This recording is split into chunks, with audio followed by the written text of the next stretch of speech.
अस्सलाम वालेकुम। तो लास्ट क्लास में हमने पार्टनरशिप का इंट्रोडक्शन स्टार्ट कर लिया था। तो जो लास्ट चीज़ हमने डिस्कस की थी वो कैपिटल अकाउंट्स की बात करी थी कि जब एक ओनर के पास पैसा आता है, प्रॉफिट आता है, तो वो अपने कैपिटल को किस तरीके से चेंज करता है, उसका जो कैपिटल होता है प्रॉफिट के आने से किस तरीके से इफेक्ट होता है। तो हमने दो तरीके पढ़े कि एक पार्टनरशिप बिजनेस के पास दो तरीके होते हैं। एक क्या होता है, fixed capital accounts plus current account, और दूसरा मेथड क्या होता है, फ्लक्चुएटिंग कैपिटल अकाउंट। जो पहला तरीका था उसमें क्या होता है, आप कैपिटल अकाउंट को अलग बनाते हो, और जो वेरिएबल या जो फ्लक्चुएटिंग कैपिटल अकाउंट है उसको आप अलग बनाते हो, जिसको हम करंट अकाउंट कहते हैं। सही है। और ये हमने इनके फॉर्मेट्स वगैरह देख लिए थे। और जो दूसरा है ना, फ्लक्चुएटिंग कैपिटल अकाउंट्स, उसमें क्या करते हो आप, उसमें आप दोनों चीजें एक साथ रिकॉर्ड कर देते हो। जो आपकी इनिशियल इन्वेस्टमेंट होती है और जो आपकी वेरिएशंस होती हैं गिवन ईयर में, वो भी आप उसी अकाउंट में रिकॉर्ड करते हो। और वो एक पार्टनर के लिए एट अ टाइम एक अकाउंट बनता है। इसमें हम दो तीन कॉलम्स ऐड करके वो नहीं बनाते। ठीक है। तो ये दो कैपिटल के अकाउंट्स हमने पढ़े थे। अब जो मोस्टली पार्टनरशिप बिजनेसेस होते हैं या जहाँ भी दुनिया में इस तरह के बिजनेसेस होते हैं, वहां पे फिक्स्ड कैपिटल अकाउंट्स को प्रीफर किया जाता है। सही है। फिक्स कैपिटल अकाउंट्स को प्रीफर करने का मतलब क्या है कि जो आपकी इनिशियल इन्वेस्टमेंट है उसको सेपरेट डील किया जाता है, और जो आपकी फ्लक्चुएटिंग कैपिटल अमाउंट होती है उसको सेपरेटली एक करंट अकाउंट में ट्रीट किया जाता है। सही है। रीजंस क्या होते हैं? जो पहला रीजन हमारे पास आता है, clarity and transparency. Clarity and transparency कैसे आती है हमारे पास, जो हमने इनिशियल इन्वेस्टमेंट की होती है ना, वो हमें साफ नजर आ रही होती है कैपिटल अकाउंट में। सही है। तो जो हमारी करंट अकाउंट्स की जो फ्लक्चुएशंस होती हैं वो सेपरेट होती हैं। जो हमारी ओरिजिनल कंट्रीब्यूशन होती है और जो हमारी वेरिएबिलिटी इनकम होती है या लॉस होती है वो अलग हम डील करते हैं। सही है। तो ये जो सेपरेशन है ना इन दोनों के बीच में, करंट अकाउंट और फिक्स कैपिटल अकाउंट में, ये क्लैरिटी एंड ट्रांसपेरेंसी शो करता है। दूसरा पॉइंट आता है स्टेबिलिटी। स्टेबिलिटी से क्या होता है कि आपको पता चल जाता है कि आपकी लॉन्ग टर्म इन्वेस्टमेंट क्या है, कितने अमाउंट से इन्वेस्टमेंट करनी है। और जो फिक्स कैपिटल अमाउंट होता है ना, वो स्टेबिलिटी शो करता है कि आपने अगर एक बिजनेस में 1 लाख इन्वेस्ट करा है तो वो 1 लाख ही है, या 2 लाख इन्वेस्टमेंट करिए तो वो आपकी ओरिजिनल इन्वेस्टमेंट शो करता है। और इससे ये पता चलता है कि आपके बिजनेस में ओनर्स की कितनी वेल्थ है, या ओनर्स का कितना शेयर ऑफ प्रॉफिट है। और जाहिर है जितना आप ओरिजिनल, जो थर्ड रीजंस पे हम आते हैं, प्रॉफिट एलोकेशन। जो आपका प्रॉफिट शेयरिंग रेशियो होता है जब आप पार्टनरशिप बिजनेस स्टार्ट करते हो, वो जो प्रॉफिट शेयरिंग रेशियो आता है वो आपका इन्वेस्टमेंट के हिसाब से डिराइव किया जाता है। जितनी इन्वेस्टमेंट का रेशियो होगा उतना ही आपका प्रॉफिट शेयरिंग रेशियो होगा। और लायबिलिटी मैनेजमेंट में ये होता है कि जब आप करंट अकाउंट को सेपरेटली बना रहे होते हो, तो अगर कोई पार्टनर बिजनेस से पैसे ड्रॉ करता है या उसको ऑफ करता है, तो वो उसको इंटरेस्ट ऑन ड्राइंग भी पे करता है। तो इस तरह की सारी जो लाइबिलिटीज की मैनेजमेंट हो जाती है वो आपका शो हो जाती है करंट अकाउंट में। Now comes to legal and tax consideration.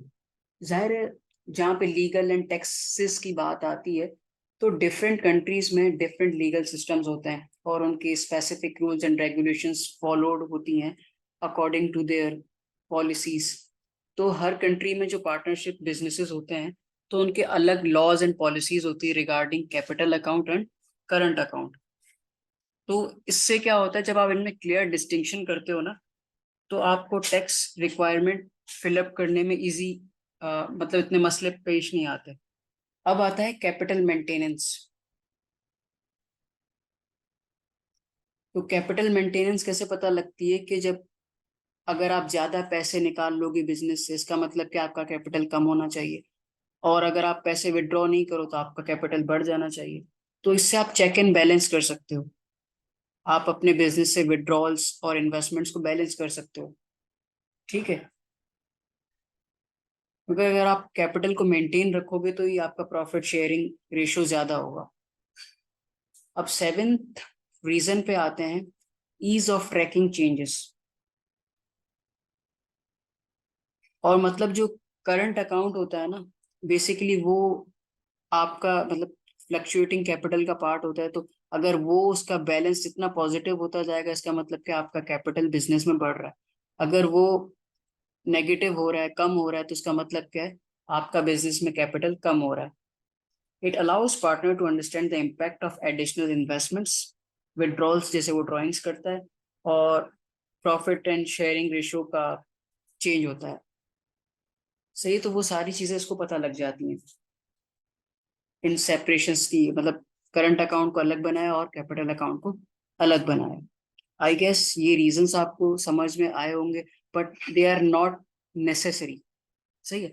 अब जो हमने लास्ट वीडियो में जो भी करा था, चीजें डिस्कस करी थी, अब उसके बेसिस पे हम एक सवाल करेंगे। सही है। तो और उस सवाल में जो हम मेथड फॉलो करेंगे वो capital, fix capital account plus fluctuating capital वाला, यानी करंट अकाउंट। तो ये हम क्वेश्चन रीड करते हैं। Reid and Benson's are in a partnership business as lecturer and tutors. सही है। Interest is to be allowed on capital and the opening balance on the current account at a rate. सही, जो interest on capital है वो हमारा क्या है, 5% है। सही है। On the opening balance on the end on the opening at a rate of 5%। सही है। And rate to be given a salary, मतलब एक पार्टनर है, हम उसको एक सैलरी भी देते हैं ईयरली बेसिस पे। और ड्राइंग्स पे जो हमारा इंटरेस्ट होता है वो 5% होता है पर ईयर। और प्रॉफिट का जो शेयरिंग रेशियो है 60-40 है। रेट को 60 मिलता है, बेंसन को 40 मिलता है। सही है। अब ये कैपिटल अकाउंट है, करंट अकाउंट है, ड्राइंग्स है, सेल्स है, परचेजेस है, रिटर्न इनवर्ड्स आउटवर्ड्स, ये सारी डिटेल्स हमें गिवन है। अब हम इसकी फर्दर रिक्वायरमेंट्स करते हैं। An allowance for doubtful debt is to created, ये क्रिएट की जा रही है। Insurance paid in advance were 50 and professional indemnity 100 rupees. ये सारी एडजस्टमेंट्स हैं। Pictures and fittings are to be depreciated at a cost of 10%। ये हमें एडजस्टमेंट्स करनी पड़ेगी। इंटरेस्ट ऑन ड्राइंग्स उसने दिया हुआ है। इन्वेंट्री यानी क्लोजिंग इन्वेंट्री भी गिवन है। Prepare an income statement with an appropriation account. तो मतलब पहले हमें इसमें क्या बनाना पड़ेगा, इनकम स्टेटमेंट। इनकम स्टेटमेंट, और पार्ट बी में क्या बनाना पड़ेगा, profit and loss appropriation account.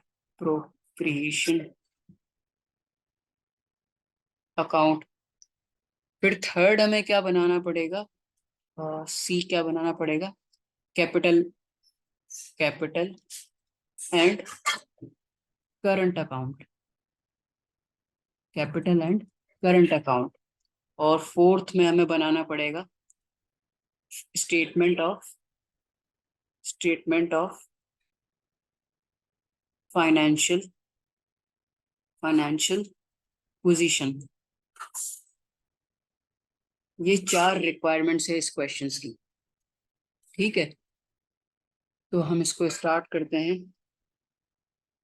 तो पहले हम इसकी एडजस्टमेंट क्रिएट करते हैं।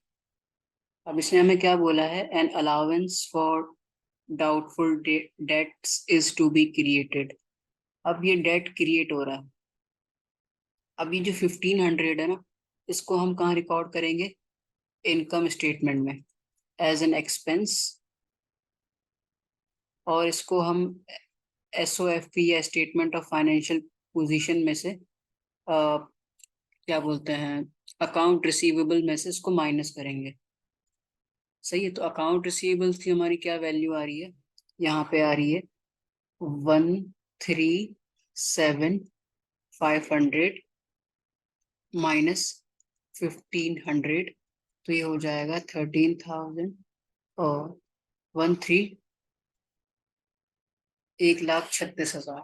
ये हमारे नेट रिसीवेबल्स हैं। तो इस तरीके से हम ये रिकॉर्ड करेंगे। और दूसरी एडजस्टमेंट्स क्या है, insurance paid in advance and general 50 and professional administrative 100। तो ये जो है ना 50 और ये जो 100 है, ये हमारे प्रीपेड प्रीपेड एक्सपेंसेस होते हैं। प्रीपेड एक्सपेंसेस जो हमारे होते हैं वो क्या होते हैं? करंट एसेट्स होते हैं। तो इनको हम करंट एसेट्स में रिकॉर्ड करेंगे। और इनकम स्टेटमेंट जो हमारी बनती है वो अक्रूवल्स कॉन्सेप्ट पे बनती है, जो अकाउंटिंग का प्रिंसिपल होता है। तो जो हमारे ट्रायल बैलेंस में जो ये शो हो रहा है ना एक्सपेंसेस, वहां पे हम जाके ये चीजें माइनस कर देंगे। जनरल एक्सपेंसेस थे 50, तो 50 माइनस कर देंगे, ये हो जाएगा 950। और ये है हमारा 100, तो ये हो जाएगा 1400। ठीक है। तो fixtures and fittings are to be depreciated on cost 10%। सही है। फिक्सचर्स एंड फिटिंग्स की कॉस्ट कितनी है? 74,000। अगर मैं 74,000 का 10% निकालूं, 74,000 का 10% निकालूं, तो ये हो जाएगा 7400। सही है। तो कॉस्ट तो मेरी यही रहेगी, लेकिन जो मेरी एक्यूमुलेटेड डेप्रिसिएशन है ना 12,000 में, वो 7,400 ऐड हो जाएगी। सही है। यहाँ तक हमने एडजस्टमेंट्स कर ली। अब इंटरेस्ट ऑन ड्राइंग्स, वो तो हम अलग से डील करेंगे, क्योंकि इसने हमें परसेंट नहीं दी थी, यहाँ पे डायरेक्ट अमाउंट दे दी है। और इन्वेंट्री क्लोजिंग है, तो हमने इनकी एडजस्टमेंट को एडजस्ट तो कर लिया है। अब हम बढ़ते हैं सिंपली इनकम स्टेटमेंट की तरफ। मैं इसका फॉर्मेट बना लेता हूँ ताकि हम जल्दी कर सकें। इनकम स्टेटमेंट में जो सबसे पहली चीज हम रिकॉर्ड करते हैं वो क्या होती है? हमारी सेल्स या रेवेन्यू जो हमें मिली होती है, जो हमारे बिजनेस से आई हुई होती है। तो हमारे पास यहाँ पे सेल्स कितनी थी? सेल्स गुड्स एंड सर्विसेज की 5,41,750। 5,41,750। अब हमने सेल्स तो कर ली। अब हमें ये चीज देखनी होती है कि कुछ जो हमने सेल्स करी थी उसमें कुछ सामान वापस तो नहीं आया, या कुछ फॉल्टी गुड्स तो नहीं थे। सही है। तो ये चीज हमें देखनी होती है।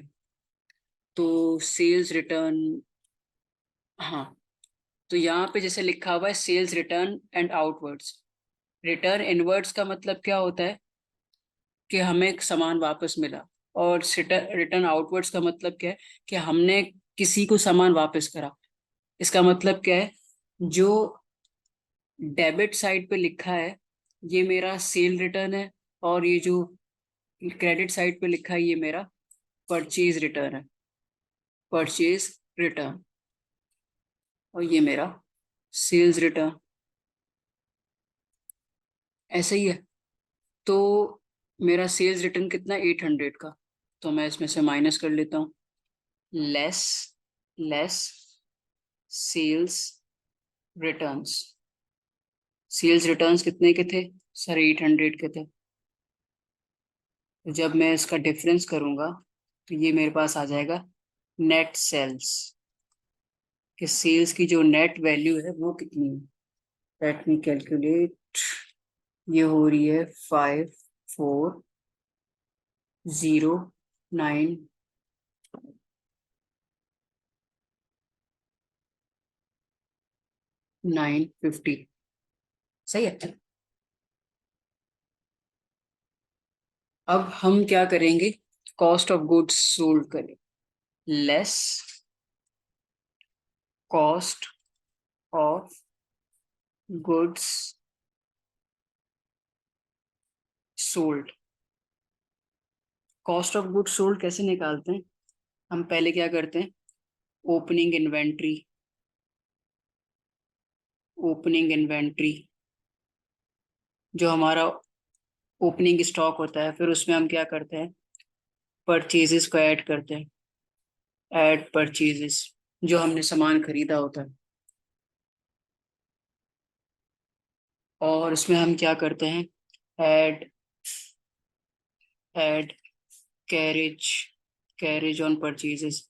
यानी जो गुड्स एंड सर्विसेज हमने मंगवाई होती है उस पे जो डिलीवरी का एक्सपेंस लगता है वो कैरेज ऑन परचेजेस, ठीक है।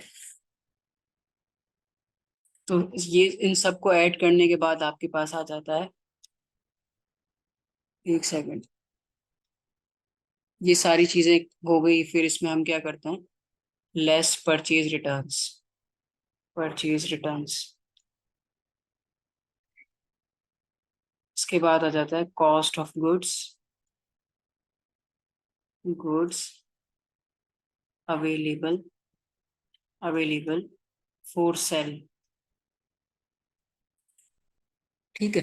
इनकी वैल्यूज हम ऊपर से बोरो करते हैं। परचेजेस कितनी है हमारे पास, परचेजेस ऑफ टेक्स्ट बुक, ये है 291,830, 291,830, और कैरेज ऑन परचेजेस कितना है,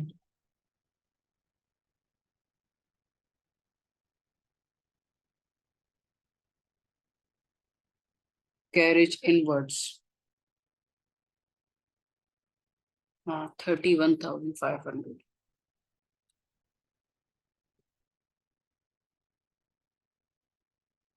31,500, ये कैरेज हो गया। और परचेज रिटर्न कितने का था, 330 का था। ये 330 कैसे आया, यहाँ पे हमने ऑलरेडी इसको डिस्कस कर लिया था, सही है।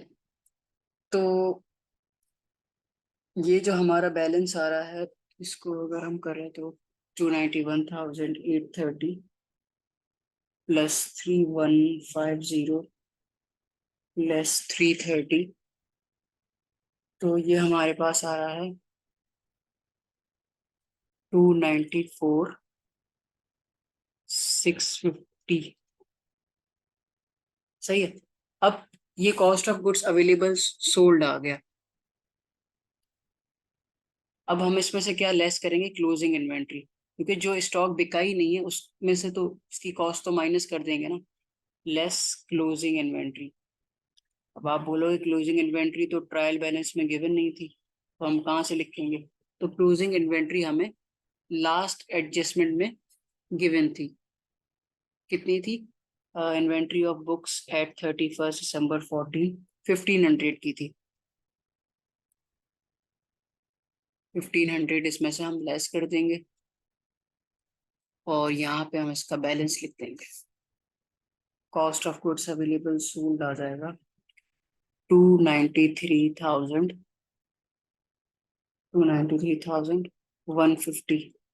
अब ये जो वैल्यू आई है ना 293,150, ये हमारी वैल्यू है कॉस्ट ऑफ गुड्स सोल्ड की, सही है। अब कॉस्ट सेल्स माइनस या net sales minus cost of goods sold करते हो, तो आपके पास आता है ग्रॉस प्रॉफिट, ग्रॉस प्रॉफिट, मतलब ये वो वाला प्रॉफिट है जिसमें से अभी भी आपको एक्सपेंसेस या जो इनडायरेक्ट एक्सपेंसेस होते हैं बिजनेस को चलाने में वो माइनस होते हैं। 549,50 माइनस 293,150, ये आ रहा है 247,800। आई होप आपको ग्रॉस प्रॉफिट तक बात समझ में आ गई होगी। अब ग्रॉस प्रॉफिट हमने निकाल लिया, अब हम क्या करेंगे, लेस एक्सपेंसेस, लेस एक्सपेंसेस। अब सबसे पहले हम क्या करते हैं, सारे एक्सपेंसेस को लिस्ट कर लेते हैं, फिर उनकी वैल्यूज को लिखते हैं, सही है। पहले आता है स्टाफ सैलरीज, रेंट, इसको मैं येलो से लिख देता हूँ, staff salaries, rent, insurance, insurance general, insurance indemnity, spelling गलत हो सकती है, इसका मसला नहीं है। और ये हो गया public indemnity, compensation paid due to Benson error, वो हम बाद में इसको देखेंगे, यहाँ पे वो उसका कोई लेना देना नहीं है। General expenses, bad debts, general expenses, bad debts, return of. अब जो इसने हमें दिए थे एक्सपेंसेस वो तो हमने सारे के सारे रिकॉर्ड कर लिए, सही है। लेकिन इसने हमसे दो एडजस्टमेंट्स करवाई थी। एक तो उसने कहा कि आप डेप्रिसिएशन कैलकुलेट करो, सही है, और आप एक अलाउंस क्रिएट करो डाउटफुल डेट्स का। तो ये दोनों हमारे क्या होते हैं, एक्सपेंसेस होते हैं। तो उनको भी मैं लिस्ट डाउन कर देता हूँ। Allowance for doubtful date, depreciation, depreciation of fixtures, fixtures and fittings. ठीक है। तो स्टाफ सैलरीज हमारी कितनी थी, 141, 150, 2500, 950, 1400, 141,500। रेंट हमारा था 2500,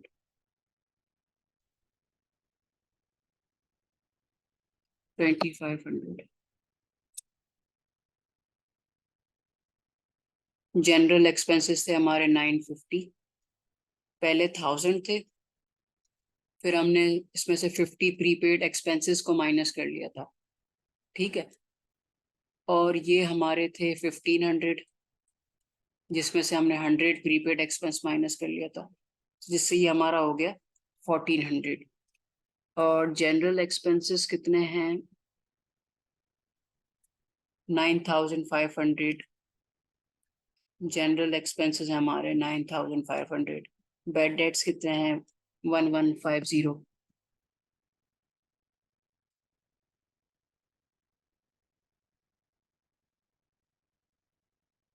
और अलाउंस फॉर डाउटफुल डेट कितना है, अलाउंस फॉर डाउटफुल डेट कितना है, 1500। ये 1500 है। और डेप्रिसिएशन हमारी कितनी आई थी, ये आई थी 1507, 1500, 7400। ये सारे एक्सपेंसेस हमारे हो गए। अब let me total this balance.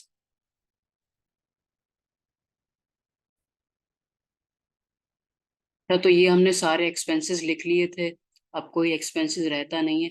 ये जो लिखा है ना, compensation paid due to Benson error, और इसने ये डेबिट साइड पे रिकॉर्ड करा हुआ है, इट मींस ये भी हमारा एक्सपेंस है। एक्सपेंस क्यों है, एक कि उसने कंपनसेशन पे किए किसी मिस्टेक की वजह से, या कोई भी वेस्टेज होता है उसके अगेंस्ट आप कोई पेमेंट करते हो, तो उसको आप हमेशा एक्सपेंस रिकॉर्ड करते हो, सही है।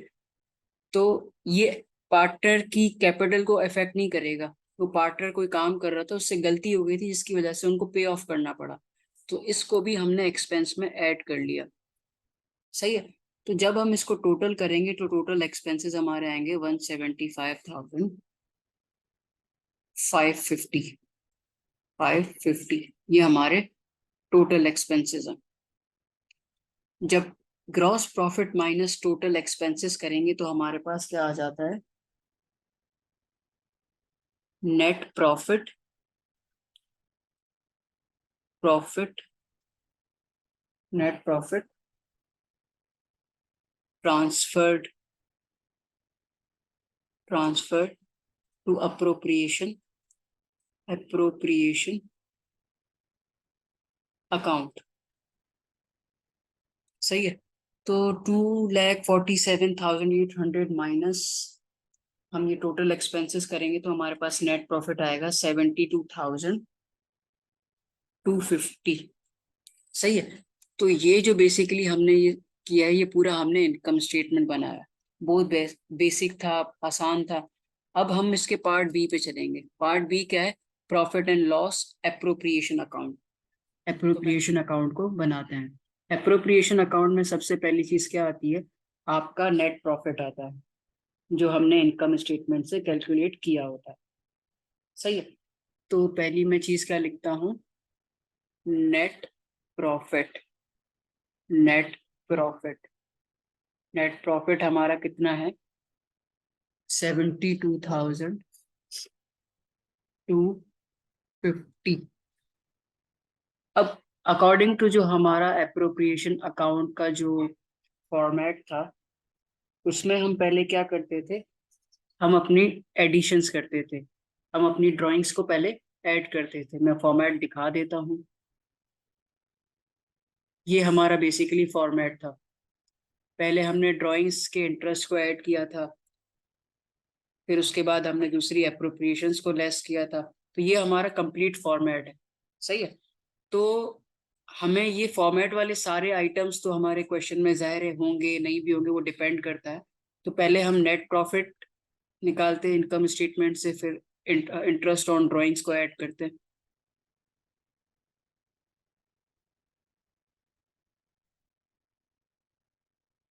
तो नेट प्रॉफिट तो हमने लिख लिया। अब हम क्या करेंगे, add add add interest interest on drawings. अब ये ड्राइंग्स हमें कैसे पता चलेगी कितने पार्टनर्स ने की हैं, कितने अमाउंट से की है। तो हमारे पास दो पार्टनर्स थे। पार्टनर्स कौन थे, रेड एंड बेंसन। एक लेक्चरर था और एक ट्यूटर था। सही है। तो उन्होंने हमें डायरेक्ट इंटरेस्ट की अमाउंट दे दी है, 550 एंड 1050। Benson and red. तो मैं लिख देता हूँ, ये बेंसन है और ये रेड है। तो इसका इंटरेस्ट ऑन ड्राइंग्स क्या है, 550 एंड 1050। 550 1050। तो ये हो जाएगा आपका 1100 एंड 1600।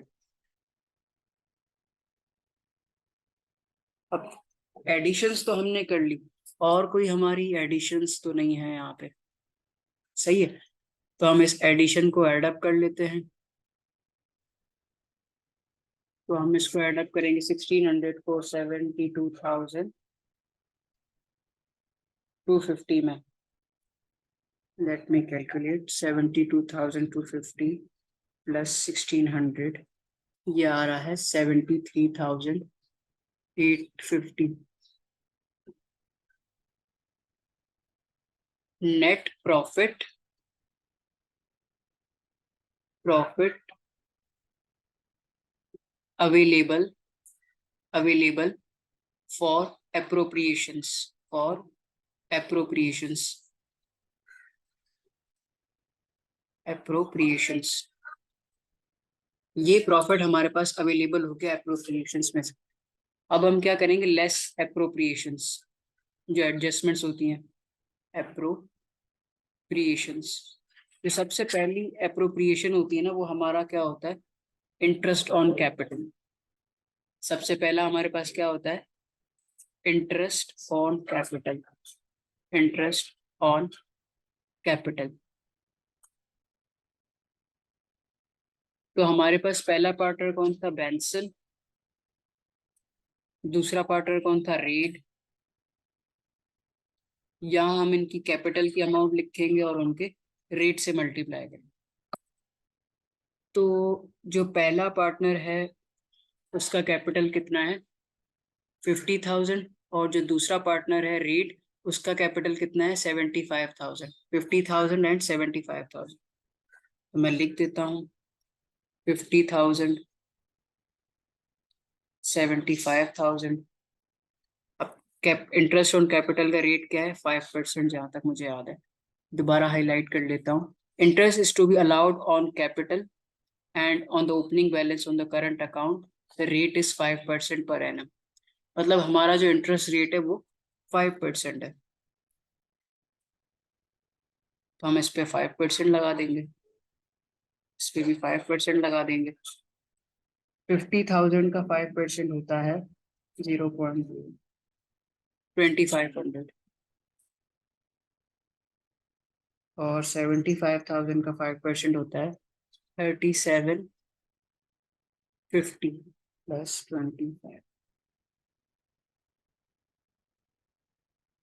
तो ये हमारे पास आ गया 6250। अब अप्रोप्रिएशन हमें लेस करनी होती तो ये हम यहाँ पे लेस यानी नेगेटिव में लिखते हैं। अब पहली अप्रोप्रिएशन तो हमारी क्या थी, इंटरेस्ट ऑन कैपिटल।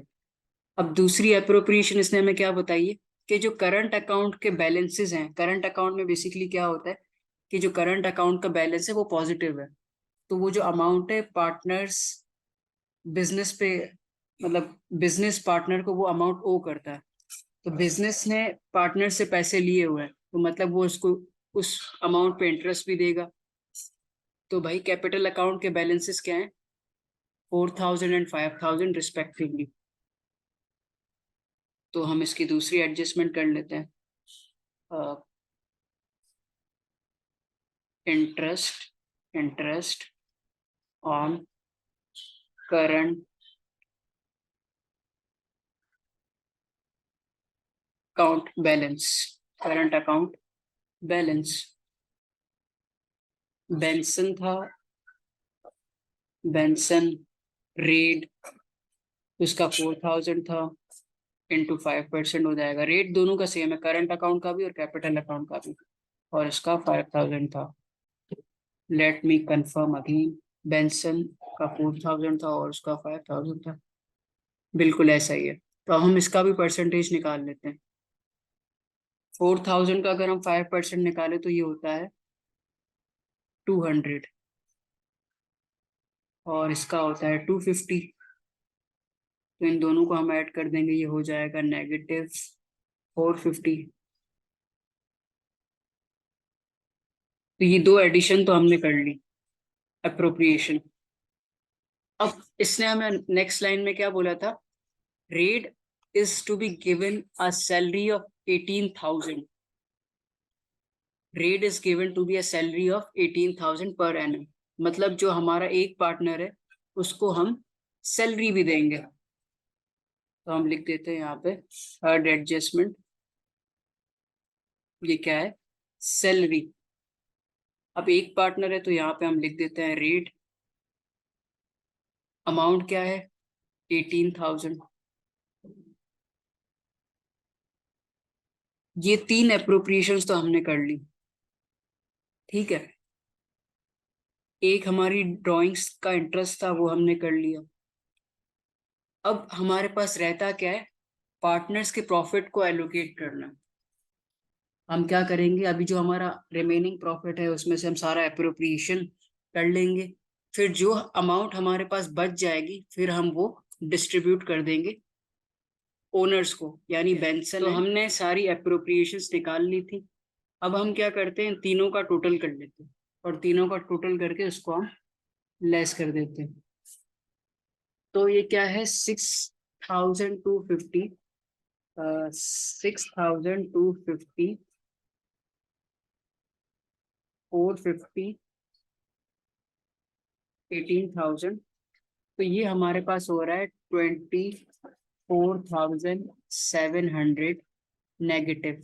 यानी हमें ये सारी अप्रोप्रिएशंस को माइनस करना है ऊपर वाली अमाउंट से। इसको कहते हैं -73,850। तो ये आ रहा है 49,150। तो ये क्या है, balance of profit, balance of profit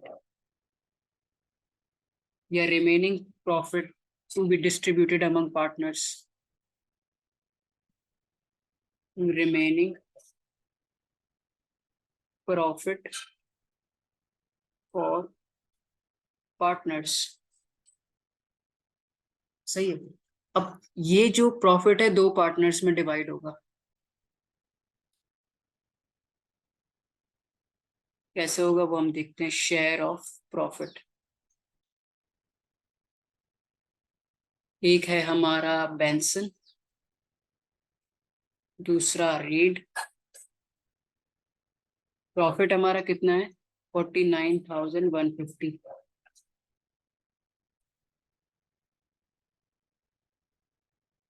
49,150। अब प्रॉफिट शेयरिंग रेशियो क्या है, एक का 40% था और एक का 60% था। ये हमारे पास क्वेश्चन में लिखा हुआ है कि जो रेड का शेयर है ये यहाँ पे लिखा हुआ है 60% है और बेंसन का 40% है। तो हम इसको कैलकुलेट करते हैं। बेंसन का 40% है, बेंसन का 40%, तो 40/60 क्या आएगा, लेट मी कैलकुलेट। ये आ रहा है 19,660 और ये आ रहा है 29,660। तो इन दोनों को जब आप टोटल करोगे ना, आपका आंसर यही आएगा 49,150। अगर उसमें से आप लेस करोगे तो ये आपके पास आंसर आ जाएगा 0। इसका मतलब क्या है, जो भी प्रॉफिट हमने अर्न किया था उसको हमने कंप्लीटली डिस्ट्रीब्यूट कर लिया है, क्योंकि कंपनी तो है नहीं जिसमें आप प्रॉफिट्स वगैरह रिटेन करोगे। हमने अप्रोप्रिएशन अकाउंट भी बना लिया, इनकम स्टेटमेंट बना ली, profit and loss appropriation account भी बना लिया। अब हमारे पास रहता है capital and current account. Capital account तो बनाने की हमें जरूरत नहीं है, क्योंकि जो कैपिटल की अमाउंट लास्ट ईयर थी अगले साल भी वही होगी, तो उसको हमें बनाने की जरूरत नहीं है। वो बिल्कुल इस तरह की एक सिंगल एंट्री होती है, तो उसको रिकॉर्ड करने की या बनाने की रिक्वायरमेंट नहीं होती। वो डायरेक्ट अमाउंट आप बैलेंस शीट में पार्ट डी में शो कर दोगे। हाँ, करंट अकाउंट इसने बोला नहीं है, अगर आप बना लो तो it will be very good, क्योंकि आपको खुद ही क्लैरिटी आ जाएगी। ठीक है, तो यहाँ पे हमें करंट अकाउंट बनाना है और ये करंट अकाउंट का फॉर्मेट्स है। जितनी भी अप्रोप्रिएशंस होती है वो क्रेडिट साइड पे आती है, और जितनी भी हमने प्रॉफिट एंड लॉस अप्रोप्रिएशन में ऐड की होती है वो यहाँ पे हम माइनस कर लेते हैं। करंट अकाउंट बेसिकली आपका कैपिटल अकाउंट होता है और वो क्रेडिट नेचर का होता है, तो हम उसको करंट अकाउंट का भी बनाते हैं। फिर मैंने करंट अकाउंट का फॉर्मेट बना लिया। करंट अकाउंट बेसिकली एक टाइप का कैपिटल अकाउंट होता है जो क्रेडिट साइड पे इंक्रीज करता है। तो ये मैंने छोटा सा प्लस क्रेडिट साइड पे लिखा है और डेबिट साइड पे माइनस लिखा है, ताकि आप चीजें मिक्सअप ना करें, कंफ्यूज ना करें। तो हमारे दो ओनर्स थे, या जो दो पार्टनर्स थे, एक था रेड और एक था बेंसन। रेड एंड बेंसन, सही है। तो हमें देखना है कि पहले हमारे पास ओपनिंग बैलेंस है या नहीं। करंट अकाउंट का ओपनिंग बैलेंस बिल्कुल भी है। ये दो वैल्यूज कैपिटल अकाउंट की और दो नीचे करंट अकाउंट की वैल्यूज है, और दोनों वैल्यूज क्रेडिट साइड पे। क्रेडिट साइड पे होने का मतलब क्या है कि दोनों पॉजिटिव वैल्यूज है। बेंसन की 4,000 है और रेट की 5,000 है। बेंसन की 4,000 है और रेट की 5,000 है। ये है opening opening balance. Opening balance कौन सा, करंट अकाउंट का। अब इस करंट अकाउंट में हम क्या चीजें ऐड करेंगे। इस करंट अकाउंट में हम वो चीजें ऐड करेंगे जो बिजनेस की तरफ से पार्टनर को दी हुई होंगी। सही है। तो पहली चीज पार्टनर को क्या मिली थी, इंटरेस्ट ऑन कैपिटल। बेंसन को 2,500 मिले थे, रेट को 3,750 मिले थे। तो ये क्या है, interest on capital. Interest on capital, interest on capital. Red को मिले थे 3,750 और इसको मिले थे 2,500। और कोई हमें और कुछ मिला था पार्टनर्स को। जी हाँ, interest interest on current account, current current account.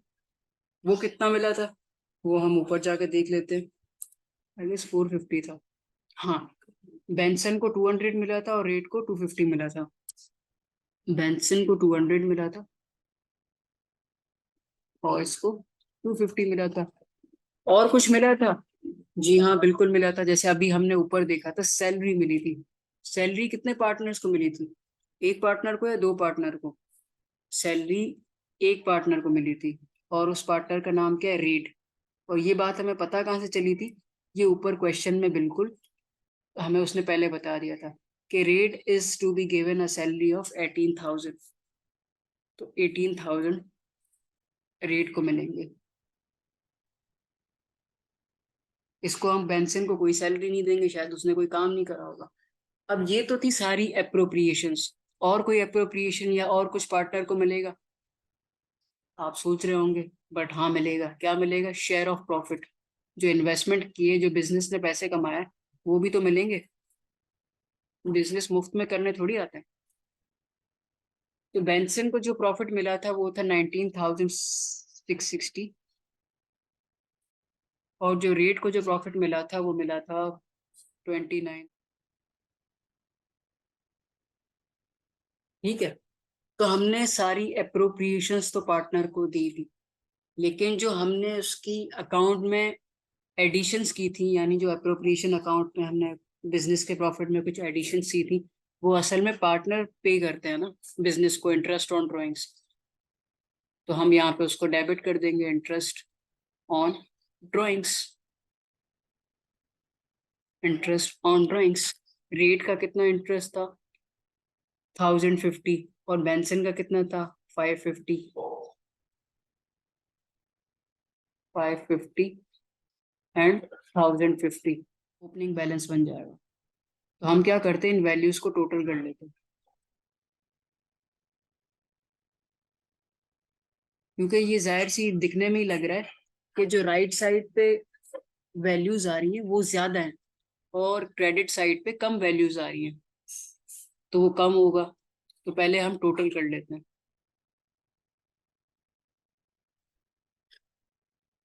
4,000।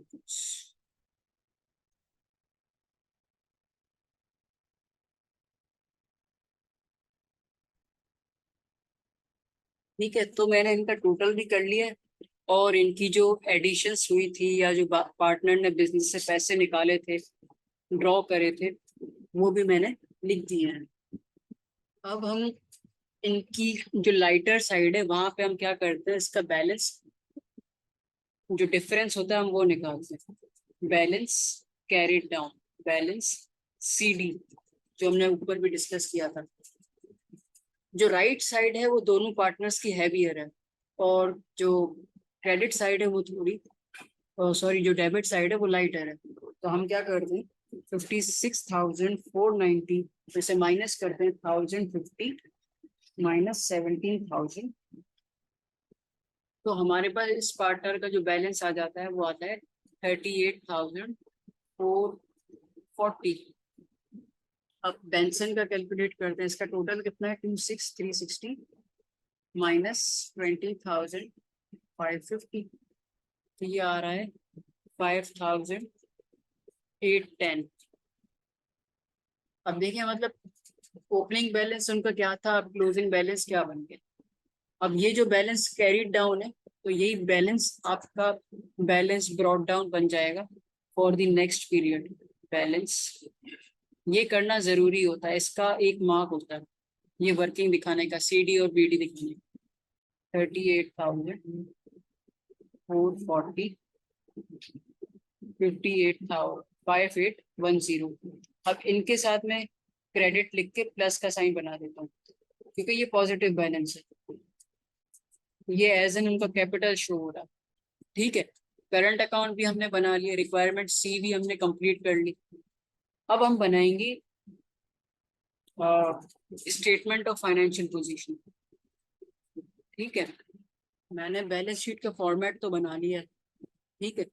अब हम इसमें चीजें रिकॉर्ड करना शुरू कर लेंगे। बैलेंस शीट में पहली चीज सबसे क्या आती है, non current assets. Non current assets का मतलब क्या है, फिक्स्ड एसेट्स जिनकी लाइफ मोर देन 1 ईयर होती है। वो जितने भी एसेट्स होते हैं हम उसको कॉस्ट पे रिकॉर्ड करते हैं, फिर उसकी डेप्रिसिएशन हम माइनस करते हैं। ठीक है, तो हम देखते हैं हमारे पास कौन कौन से फिक्स्ड एसेट्स थे क्वेश्चन में। Capital account, current account, drawing, ये सारी चीजें। एक ही एसेट है, फिक्सचर्स एंड फिटिंग्स, और इसकी कॉस्ट क्या है 74,000, और इसकी डेप्रिसिएशन हमारे पास कितनी है 12,000 प्लस 7,400। 7,400 कैसे हमने निकाला था, जो इसकी थर्ड एडजस्टमेंट है उसका 10%। सही है, तो fixtures and fittings, fixtures fixtures and fittings,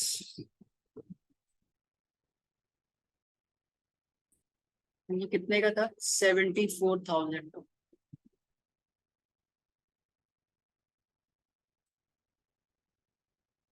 सही है, 74,000 का था, तो अब हम इसमें से क्या करेंगे, लेस डेप्रिसिएशन, लेस डेप्रिसिएशन।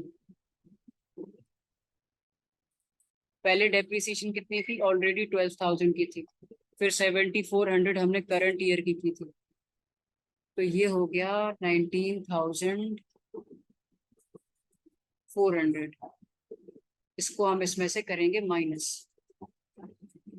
सही है, तो हमारे पास जो आंसर आएगा वो हमारे नेट फिक्स्ड एसेट्स होंगे 74,000 माइनस 9,54600।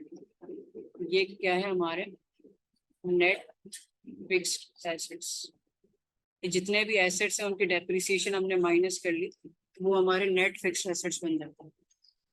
नॉन करंट एसेट के बाद कौन से एसेट्स आते हैं, current assets. Current assets, current assets क्या होते हैं, लिक्विड एसेट्स होते हैं, cash, inventory, prepaid expense, bank, inventory, account receivables, ये सारी चीजें हमारी वो होती हैं। अब इन्वेंट्री, क्लोजिंग इन्वेंट्री उसने हमें बिल्कुल दी हुई है 1,500 की, जो हमने ऊपर माइनस भी की थी। तो पहले हम इन्वेंट्री को रिकॉर्ड करते हैं, और अकाउंट्स रिसीवेबल हमारा कितना था 1,37,500। पहले हम इन्वेंट्री को रिकॉर्ड करते हैं,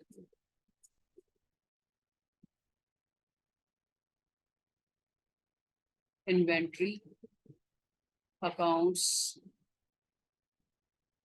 रिसीवेबल, इन्वेंट्री थी 1,500 की, अकाउंट्स रिसीवेबल्स थे 136,000, अकाउंट रिसीवेबल्स कितने के थे 137,500, और हमने 1,500 का प्रोविजन क्रिएट किया था, और मैंने कहा था कि जो 1,500 प्रोविजन है वो एज एन एक्सपेंस भी रिकॉर्ड करेंगे, और स्टेटमेंट ऑफ फाइनेंशियल पोजीशन में इसको लेस भी करेंगे अकाउंट रिसीवेबल से।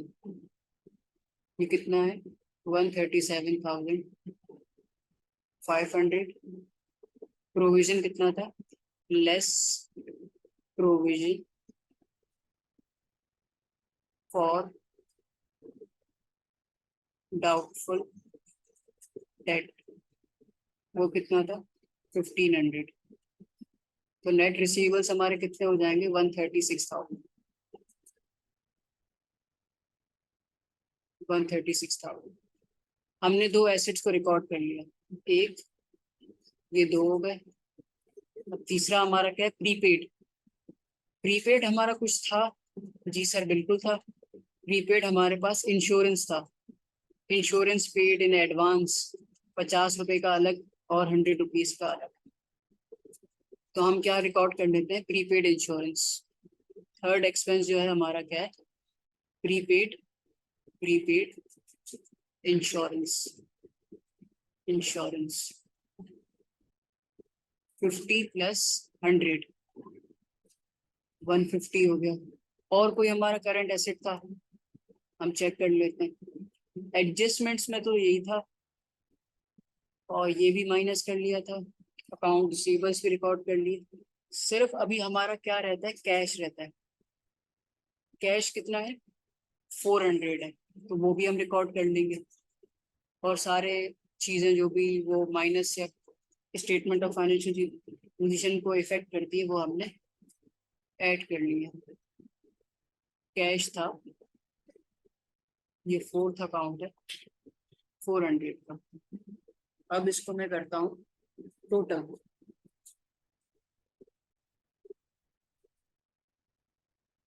तो ये हो रहा है 138, 138.50।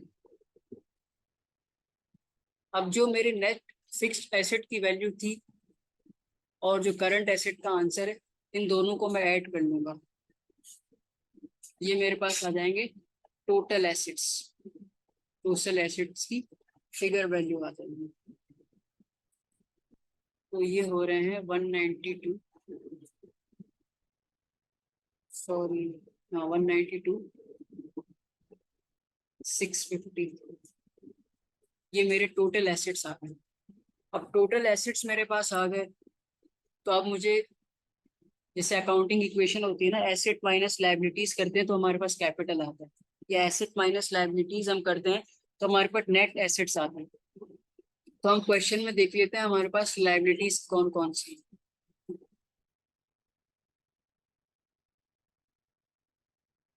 लायबिलिटीज हमारे पास अकाउंट्स पेबल है 23,400 का। और हमारे पास क्या लायबिलिटी है, यही है फिलहाल, तो मुझे भी यही नजर आ रही है 23,400 से। तो हम लेस करंट लायबिलिटीज कर लेते हैं, लेस लायबिलिटीज। और कोई लायबिलिटी तो है नहीं हमारे पास, तो हम direct current liabilities, current liability, इसके आगे ही लिख देते हैं अकाउंट्स पेबल।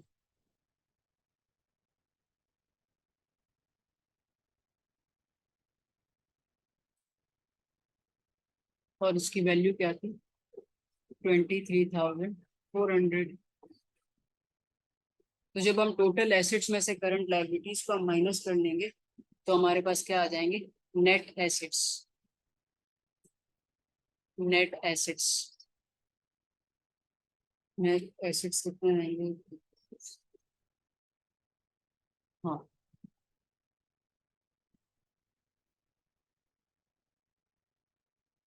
169,250। अब जो ये हमारे नेट एसेट्स है ना, नेट एसेट्स जो हमारे पास आए, ये अब हमारी कैपिटल का टोटल भी यही होना चाहिए। अगर हमारे नेट एसेट्स और कैपिटल की अमाउंट सेम आ रही है तो इसका मतलब क्या, हमारी बैलेंस शीट बैलेंस हो रही है और हम अकाउंटिंग इक्वेशन के हिसाब से बिल्कुल हमने सही वर्किंग की है। अब हम कैपिटल की वर्किंग कर लेते हैं। कैपिटल सही है, कैपिटल। तो दो पार्टनर्स थे, बेंसन एंड रीड, ये दो पार्टनर्स थे।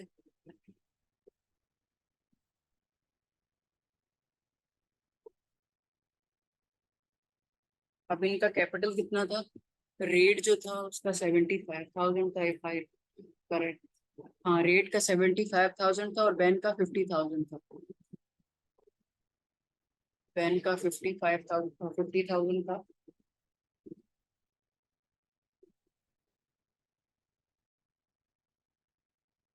बैन का 50,000 था और रेट का 75,000।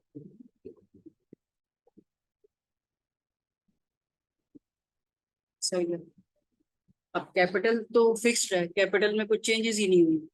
तो अब हम दूसरे जो बैलेंसेस लिखेंगे वो हमारे क्या होंगे, करंट अकाउंट बैलेंसेस।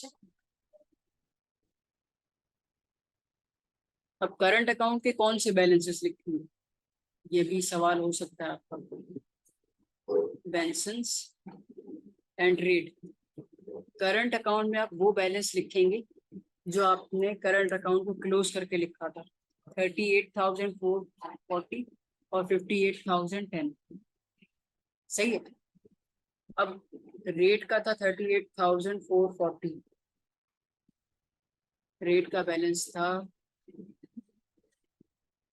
38,440 और जो हमारा दूसरा पार्टनर था उसका बैलेंस था 5,810। ठीक है। अब ये दोनों, अब ये कैपिटल अकाउंट का बैलेंस और जो करंट अकाउंट का बैलेंस है ना, जब इन दोनों को हम ऐड करते हैं तो इससे बनती है पार्टनर की इक्विटी इन द बिजनेस। सही है। तो जब हम इन चारों चीजों का टोटल करेंगे, तो हमारे पास इसका टोटल, अगर नेट एसेट्स के सिमिलर आ गया या सेम आ गया, तो इसका मतलब क्या है, हमने वर्किंग सही की है। अगर सही सेम आंसर नहीं आता तो इसका मतलब क्या है, हमने वर्किंग गलत की है। इन दोनों का टोटल होता है 1,25,000 और इन दोनों का टोटल होता है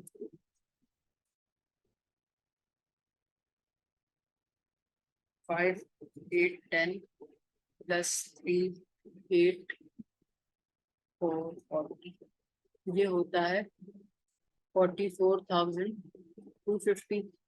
इसको अगर हम ऐड करें 125,000 तो ये हमारा आंसर आता है 169,250। Balance sheet has been balanced. जब आपकी बैलेंस शीट बैलेंस्ड हो जाएगा ना, so you must be happy. Happy क्यों? क्योंकि आपको पता है अब आपने जितना भी पीछे क्वेश्चन किया होगा ना वो सही किया होगा, मार्क्स कटने के चांसेस ही नहीं छोड़ा आपने। ठीक है, उसको मैं पूरी कर लेता हूँ। आई होप आपको ये क्वेश्चन समझ में आ गया होगा। सबसे पहले हमने इनकम स्टेटमेंट बनाई थी, पार्ट ए था हमारा। फिर profit and loss appropriation account बनाया, फिर कैपिटल एंड करंट अकाउंट को देखा हमने। अभी लास्ट जो हमने बनाया स्टेटमेंट ऑफ फाइनेंशियल पोजीशन बनाई। Okay, thank you so much. Allah Hafiz.